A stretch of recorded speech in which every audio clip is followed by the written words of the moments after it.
Hello, good evening. You are welcome in the SOCT Zoology classes once again. On the last one, we were talking about the structure of carbohydrates. Now, today we will start carbohydrate metabolism. What is metabolism? Why metabolism? Because all living organisms on this planet need energy for performing work. And only source of energy on this planet is the solar energy. This solar energy is stored in the leaves of green plants by chlorophyll molecules, and they manufacture glucose by a process photosynthesis. Then all animals obtain the food from this food made by the green plants during photosynthesis. But our body requirement is different than the makeup of green plant. So it is like an event where I purchase a old house, just dismantle it into different bricks, and then once again I make a new house on a new design for my own. So here also the same thing happens in the metabolism. All chemical reactions taking place in our body are called metabolism. They include both processes. Sometimes there is breakdown of complex molecules into simpler molecules, which is called catabolism, and sometimes there is formation or synthesis of complex molecules from simple molecules, which is called anabolism. So both anabolism and catabolism taken together, they make the metabolism. Now what happens? During respiration, first of all, that food is oxidized and the energy comes out. That energy ionizes hydrogen atom as from glucose. Actually, normal oxidation which takes place during combustion of fuel, oxidation and combustion is more or less same, but only thing is that during combustion it is a very fast reaction and much more energy comes out in a very short time. But in our living system, we have to develop a system in which energy should come out in small packets so that the body temperature is not increased, body is not burnt.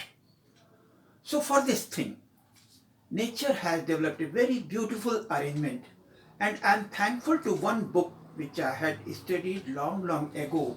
There is a book, Science of Biology,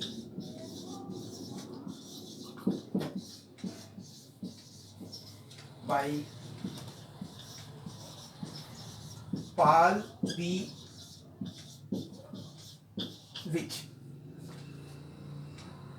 which I could get from my teacher, and from that an entirely different concept came out. He had described that these 12 hydrogen atoms come out one by one, and every time a small packet of energy comes out, and that energy, you know that whenever some energy is given to an atom, its electron jumps to its higher orbit, and if that energy is more than ionization potential, then it is ionized into separate electron and proton or remaining atom. So here also hydrogen is ionized into separate electron and proton. This is excited electron. From this excited electron has that much of energy which can form 3 ATP. So we have a chain of reaction in which every time a small packet of energy is taken out to form one ATP, then again some amount of used in for making another ATP. So here there is a slow oxidation. What is oxidation? Oxidation is if oxygen atom binds with any atom or radical or molecule, then it is called oxidation. Oxidation is union with oxygen or removal of hydrogen or loss of electron. So all these three types of events take place during cellular respiration. So many types of reactions take place during carbohydrate metabolism, which are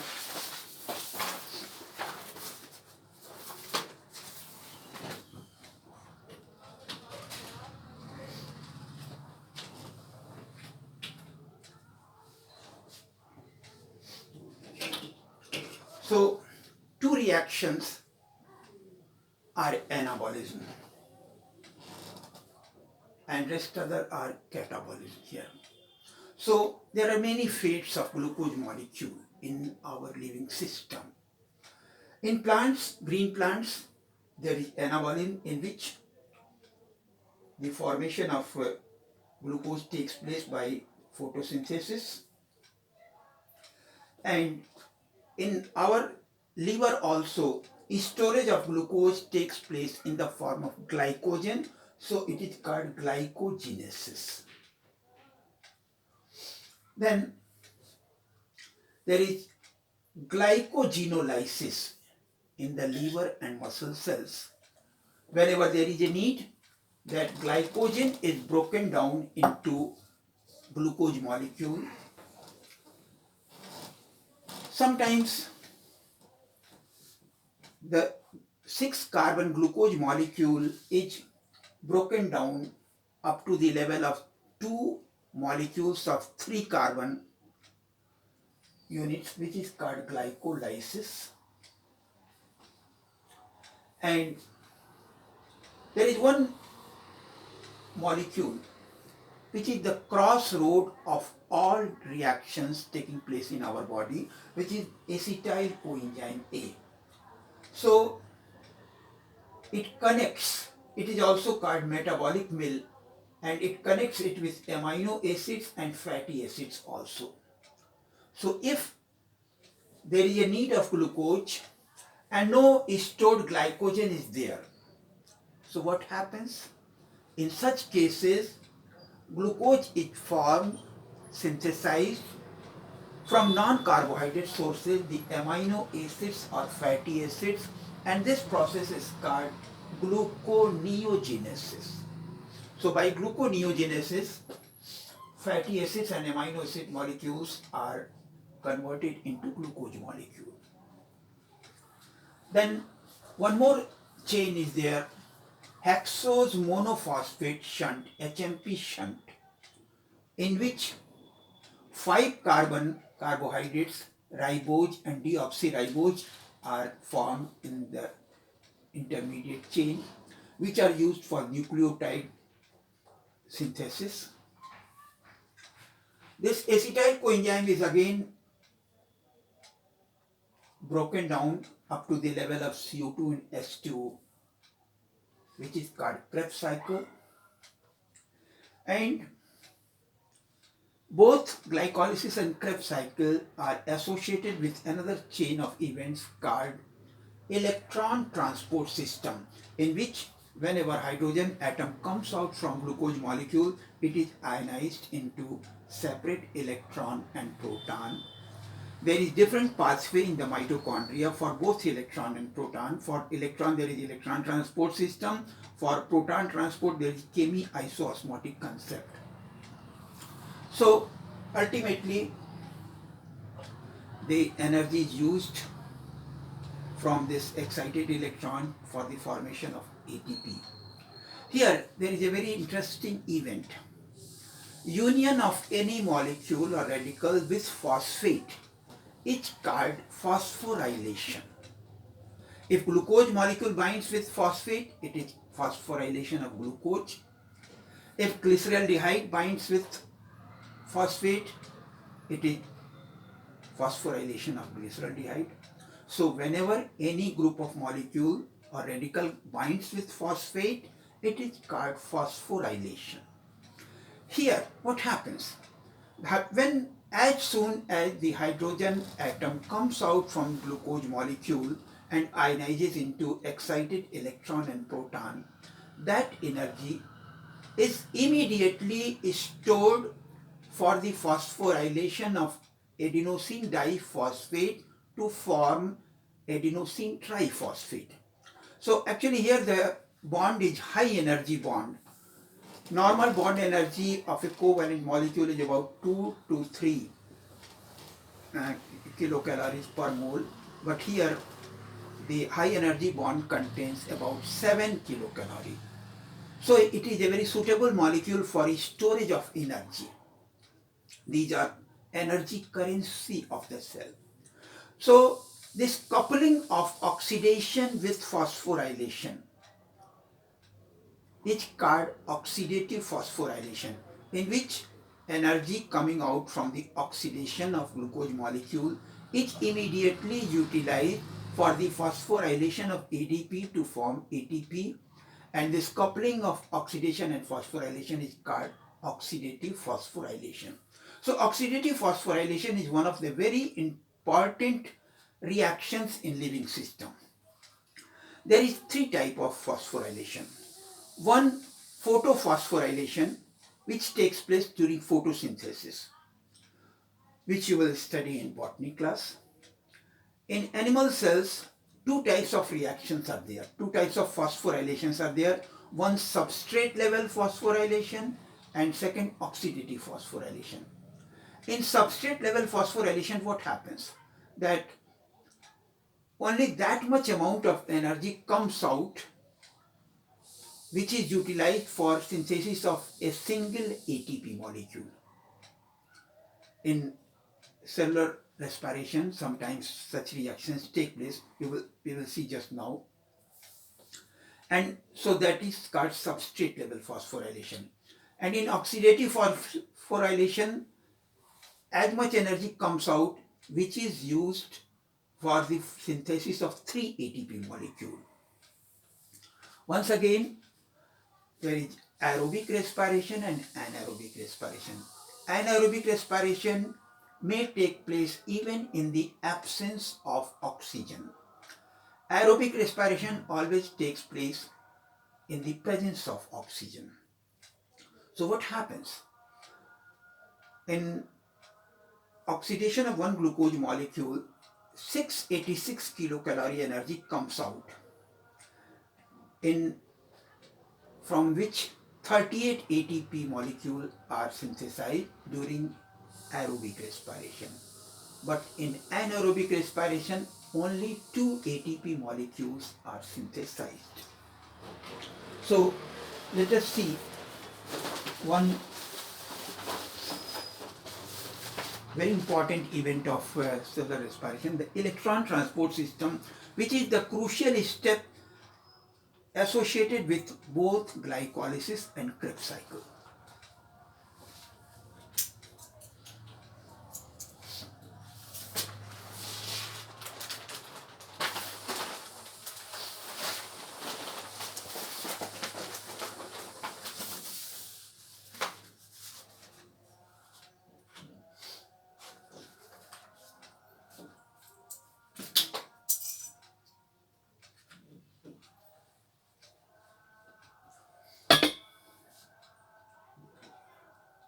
You can see here from glucose C6H12O6, as hydrogen atom comes out, it has a 1 proton, 1 electron.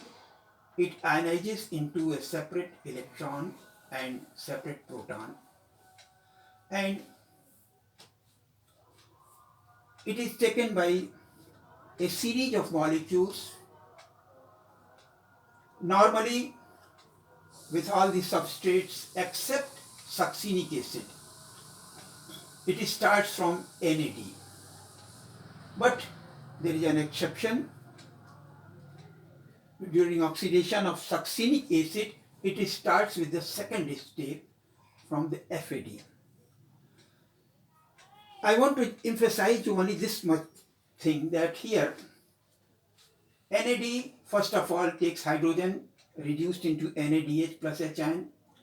Then redox potential of FAD is slightly less than NAD. So that amount of energy is used for phosphorylation of one ADP and phosphate to form ATP. Then once again from FADH2 the electron is taken by Q, a quinone,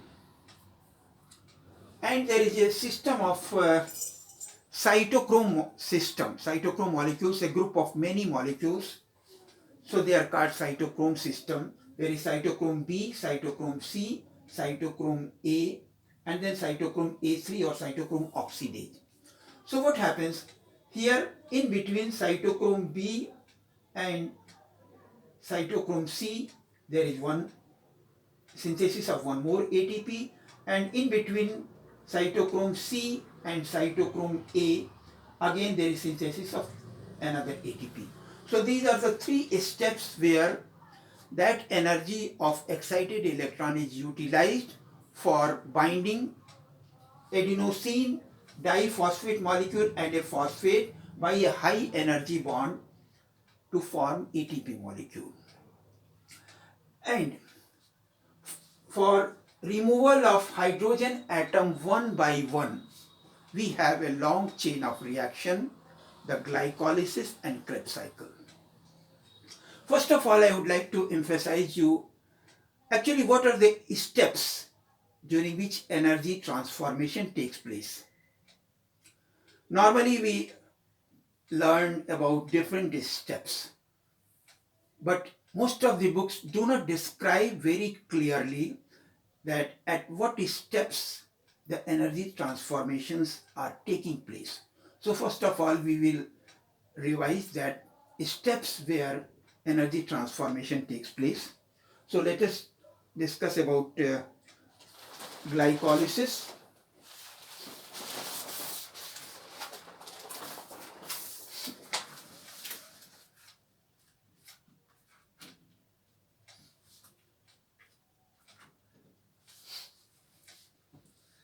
In glycolysis, I wish to emphasize you that it starts from glucose molecule C6H12O6. It has to break into two molecules of 3-carbon compound pyruvic acid and then 2-carbon molecule acetyl coenzyme A. So for starting the reaction, first of all, at 2 steps ATP is utilized. Glucose takes one phosphate to form glucose 6-phosphate, and then it isomerizes into fructose 6-phosphate. Again one ATP is used to form fructose 1,6-diphosphate. At this level, by the help of aldolase enzyme, it breaks into two molecules of 3-carbon compounds. It is also 3-carbon compound, it is also 3-carbon dihydroxyacetone phosphate and 3-phosphoglyceraldehyde. Actually, the next step is the crucial step where both type of reactions take place. For the during conversion of 3-phosphoglyceraldehyde into 1,3-diphosphoglyceric acid, hydrogen is taken by electron transport system, as there are two molecules of 3-carbon compound. So 2 into 3, 6 ATP are produced by oxidative phosphorylation. The second step is substrate level phosphorylation, SLP, substrate level phosphorylation. Sometimes this question is asked in examination, that differentiate between substrate level phosphorylation and oxidative phosphorylation. So here the reaction is such that only a small packet of energy comes out, which is sufficient for formation of one ATP molecule. So here one ATP molecule is formed. Again, 3-phosphoglyceric acid is formed with 2-phosphoglyceric acid, then phosphoenol pyruvic acid. Here again a substrate level phosphorylation is there, and a pyruvic acid, 2 molecules of pyruvic acid is formed. Now there are 3 fate of pyruvic acid. During aerobic respiration it undergoes Krebs cycle, where by electron transport system 8 ATP are formed, and during anaerobic respiration in animal cells lactic acid is formed, in plant cells acetaldehyde and then ethyl alcohol is formed. So the crucial step is here. Here 1 ATP is used in the beginning, 1 ATP is used, 2 ATP are used. In a total, what happens? 10 ATPs are formed. 6 at this step, 2 at this step, 2 at this step. So 10 ATP are formed. So 10 minus 2, 8 ATP are formed during aerobic glycolysis. If there is no electron transport system, then what happens? That hydrogen is again taken by acetyl coenzyme A, pyruvic acid again, and to form lactic acid in animal cells, ethyl alcohol in plant cells. So this was about the brief outline of glycolysis. Rest on the next turn. Thank you very much.